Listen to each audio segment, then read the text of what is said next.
Welcome to the MVP Show. Today's show is brought to you by the 90-Day Mentoring Challenge. It's amazing what can change in 90 days, and just look at the effects of COVID when it hit in March 2020, right? Crazy.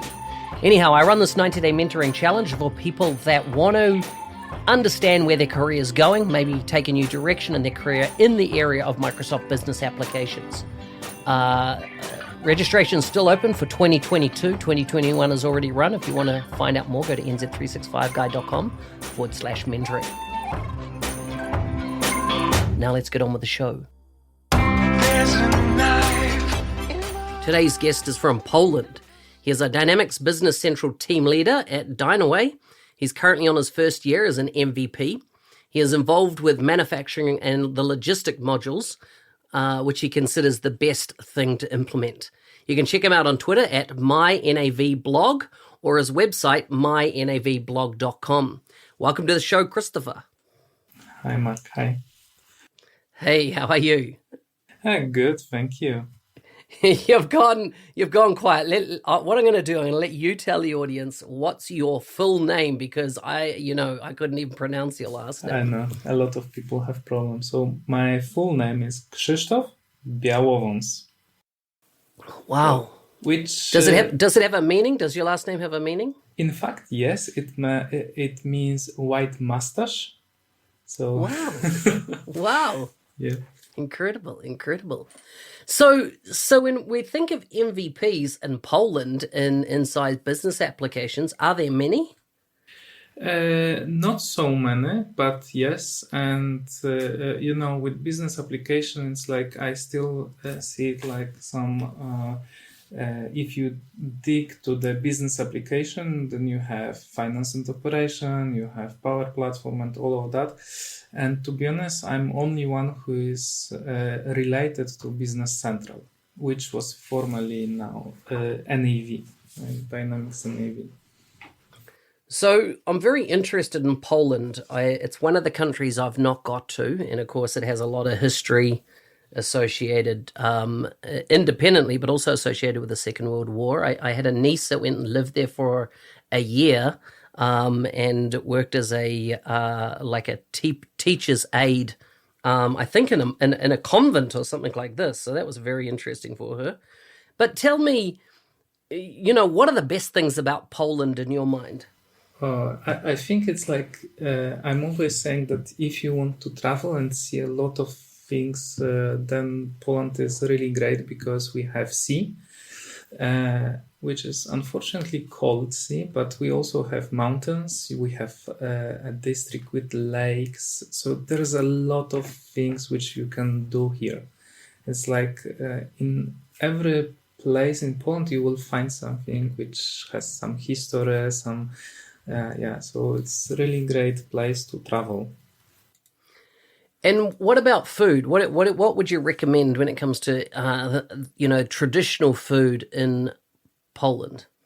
Oh, that's a tricky question because we have a lot of food from which we name from different countries' names. So, for example, we have Russian dumplings. We have Greek fish. So a lot of like this, but meat. A lot of people eat meat here. So if you are meat lover, then you should. And if we talk, maybe not food, but fruits.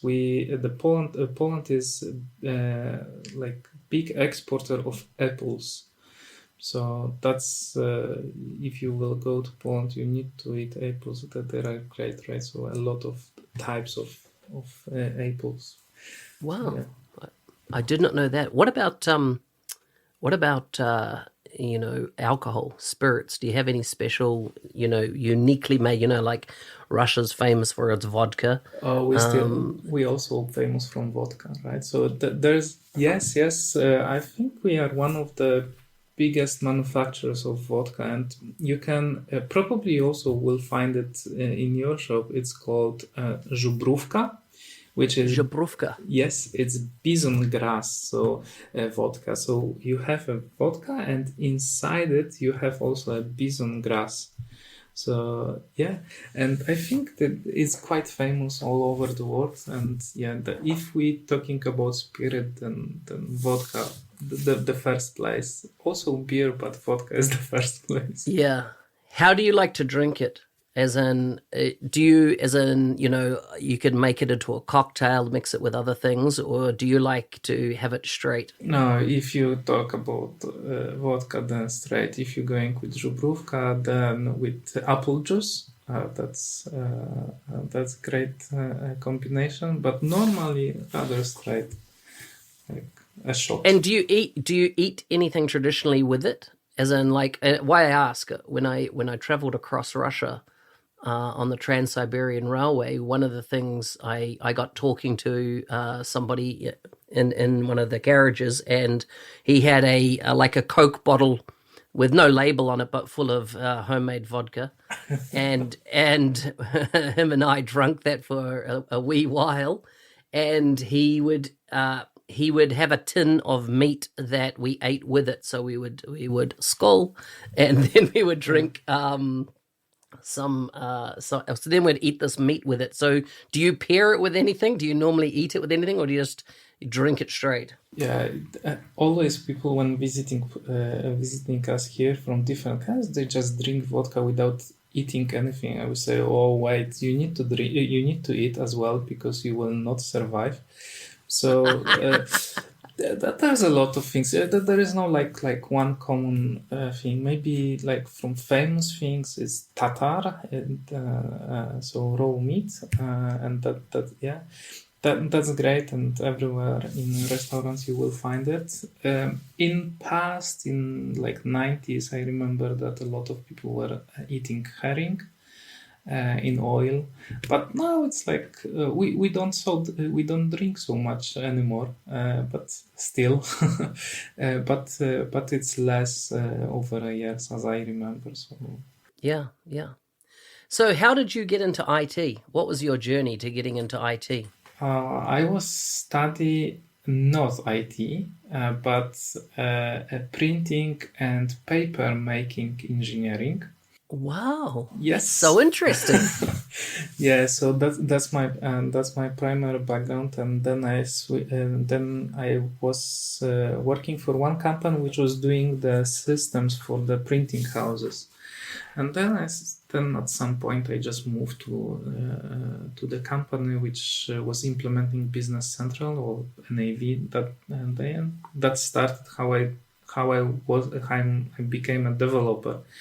But in that company, I was working rather as a consultant, not a developer, because they were doing the .NET, which I didn't know. Yeah, so this is how I started my journey with IT, like strict IT. Yes. Yeah. So did you get into NAV purely because that was the technology being implemented, or did you do some research, or was it, as I say, just what was there and you were asked to get, be involved, and you kind of accidentally got into it? To be honest, accidentally. So I was thinking about the ERP systems. I knew how business processes worked, and I said, oh, that's nice, a nice offer. Well, let's go and try. And I think that was one of the best things which happened to me. Move to this world from this company which was doing the system for the printing houses. So yeah, but it was really lucky, like guys, that it will be so nice. So I have not personally worked a lot in NAV in my career. I've worked in other Dynamics 365 products. So tell me a bit about, if you were to explain, if a customer came to you and said, what's the difference between NAV and Business Central? What would your response be? Oh, that's a tricky question, because I think, which I don't know if it's a very popular opinion, is two different systems, right? It was NAV, and in last years it's really changed, and especially when I'm thinking about Business Central, I think about the cloud solution, right? Still, it's possible to use it on-prem, but I think it's on the cloud platform. And NAV was rather older system. I mean, it evolved, but now you have everything with web-based, so it's really modern comparing to NAV. Right, and you need to focus also on different things, implementing also Business Central, like we didn't need to do in NAV. And so those are different systems, even if, especially in Poland, NAV was implemented for the bigger companies because of the price. I think Business Central is for little smaller companies. Of course, it can be still used for big companies, but it's like, I think it's meant for a little smaller. Yeah, interesting that you have that view. Tell me, you mentioned that you didn't start off in programming. Are you doing a lot of coding now for NAV and Business Central? Yes, now much more than I was doing 10 years ago. But I think it's like now I have also a lot of other responsibilities, but still I love to develop, right? So that's something which I really, really like. What are you typically developing? Is it integrations into other systems, or is it functionality that's not available out of the box? In our case, we're doing development for the functionality which is not out of the box. It's unique for Business Central. Basically, our company was doing add-on which was sold later to Microsoft on finance and operation. And we decided, okay, let's do very similar for Business Central. So it's all about the maintenance, which is not part of standard Business Central. Right? So we focus on like internal maintenance of assets. So yeah, we don't do implementations, right? So we only work as an ESV. Your company now is mainly an ISV, so you're creating functionality on top of the software from Microsoft, so that other companies that typically need this requirement, you sell them the software. Correct. Right. So we have also partners all over the world and also customers all over the world. Wow. So that means you would be familiar with AppSource. Yes, we are on AppSource. Yes. What's your experience with AppSource? How good is it to bring business to your company? When we started like 2 years ago doing that, the world was totally different, and the AppSource was starting, let's say, for Business Central.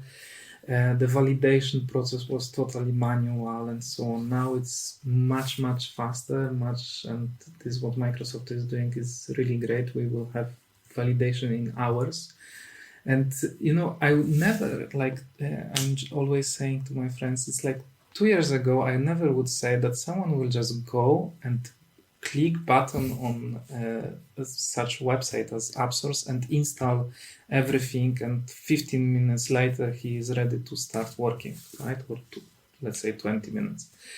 And now it's changed. I even was today on AppSource and just trying to find what are the nice add-ons, and I'm always saying that's the first thing which we as developers and consultants should do. First, go to AppSource, check if there is an app for the system, and then if it fits, just use the app, because you will not do it in the time and cost of this app which is on AppSource probably. Right, so that's really great, and even more I can tell you. It's like I think it's not only partners which are using AppSource. At least in our case, it's like wow, but real customers are just going to AppSource and just download the app, and I'm really like very surprised that it's happening so fast, right? So you're saying it's 15 minutes somebody can install it, but are people buying and then paying you money for the software? It is possible, but not from AppSource directly. There's still no monetization for Business Central, so they can go to our website. They can just put their tenant ID and the environment, I think, and they can just buy it. But they also can use it for free, right? So there is a functionality which works for free, so they don't need to buy it. In fact, if the free version is okay for them. Yeah. Excellent. That's really good. And actually, I just jumped on your website and I can see you've got starter, basic, premium, and enterprise. And so the starter, as you say, is free. It's functional, right? So it's still people can still use it. Yeah. This is so good. This is so good. I'm impressed. I always like to come across new companies that are using AppSource effectively. Tell me, how did you become an MVP? So what was that journey for you? I really always like to blog about the system and talk about it. And to be honest, I started like 10 or 8 years ago, but then I moved to different company and I couldn't just do it.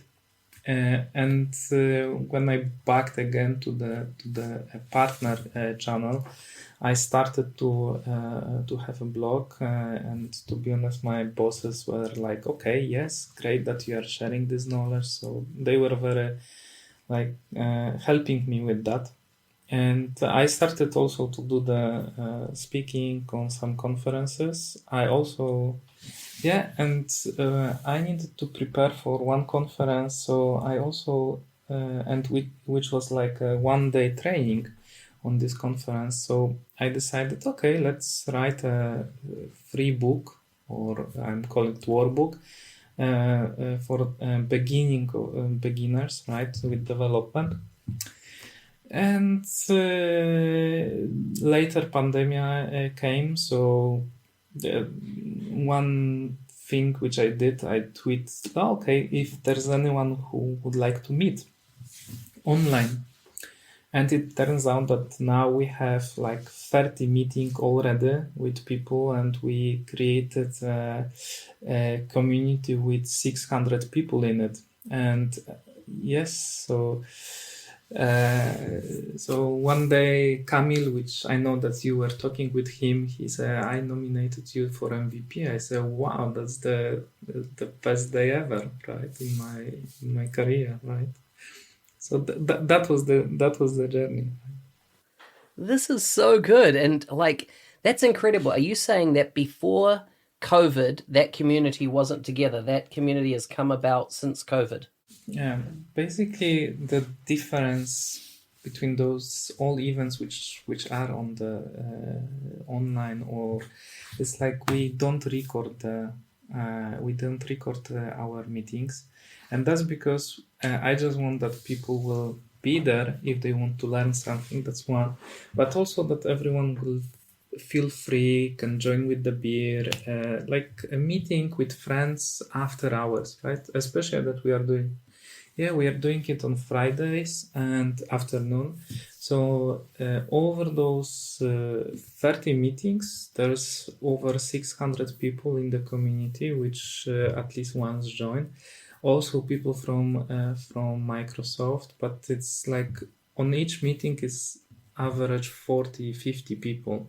It's like so a lot of people just listening, but a lot of people want to talk. So it's going in the crazy directions, right? We have like a main topic, but it doesn't mean that we always ending up talking with one topic. We also have some quiz and all kind of stuff. So it's really nice. I mean, it turns out to be really nice. I just try to host it, but it's the community which is doing that so nice and great, in my opinion. Wow, this is so good. Well, it's been interesting getting to know you, Chris, and your journey. I always like to wrap up with some quick fire questions, which are very random. Are you ready for yours? All right. Okay, first one. What's the most illegal thing you've done? Illegal thing what I done? Oh, I'm not good. Not good. I mean, I'm not good in legal things. I'm rather like I even cannot drive the bus without the ticket. So no illegal, really. Uh, what was your first car? Toyota. It's always Toyota for me. So yeah.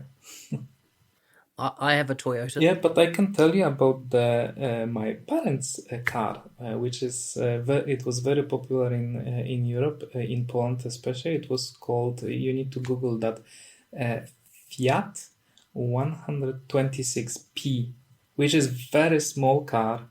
If you will Google that, it's like a very, very small car. It's like, Wow, it is small. Yes. it's half of the Mini, and you imagine that there is a record which I think 20 or 30 people just get to it.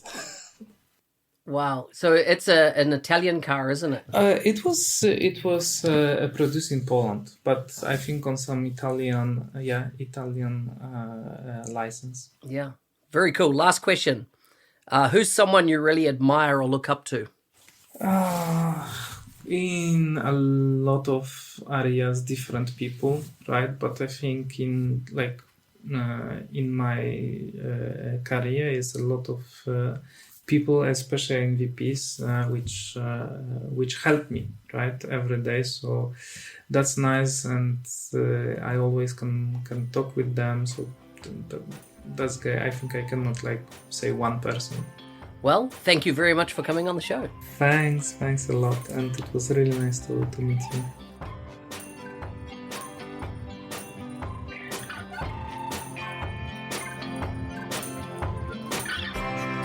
Hey, thanks for listening. I'm your host, Business Applications MVP Mark Smith, otherwise known as the NZ365 guy. If you like the show and you want to be a supporter of the show, check out buymeacoffee.com/NZ365 guy. Once again, thanks for spending the time here and stay safe.